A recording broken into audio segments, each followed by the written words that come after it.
23 मार्च जो ॾियारो सिंध समेत सॼे मुल्क जियां कश्मीर में भी जोश ऐं जज़्बे सां मल्हाए पियो वञे। हिन वक़्तु पीपुल्स स्कूल कश्मीर जे उस्तादनि ऐं शागिर्दनि सां ॻाल्हि ॿोल कंदासीं तो हू पंहिंजा वीचार असां सां कहिड़ी रीति वंडनि। 23 मार्च 1940 को ही इसकी बुनियाद डल गई और पाकिस्तान के नक्शे पे जब फिर दुनिया के नक्शे पे पाकिस्तान 14 अगस्त 1947 में उभरा, तो इसके पीछे 23 मार्च 1940 वाली ही करारदाद थी जिसकी बुनियाद पे हमें अपना वतन मिला।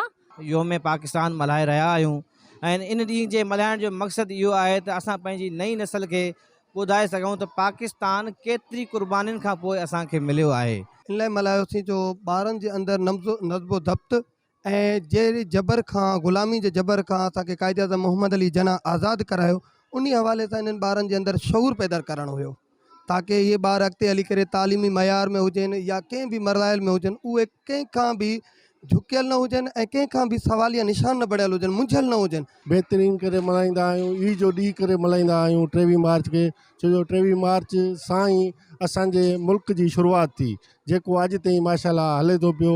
ऐं हिननि में इहो शऊर पैदा कयूं था त असां आज़ादु क़ौम आहियूं ऐं तालीमी जेको मयार आहे उन खे बहितर कयो वञे। कैमरामैन टीम सां गॾु ग़ुलाम फरीद जामड़ो, KTN न्यूज़, कश्मीर।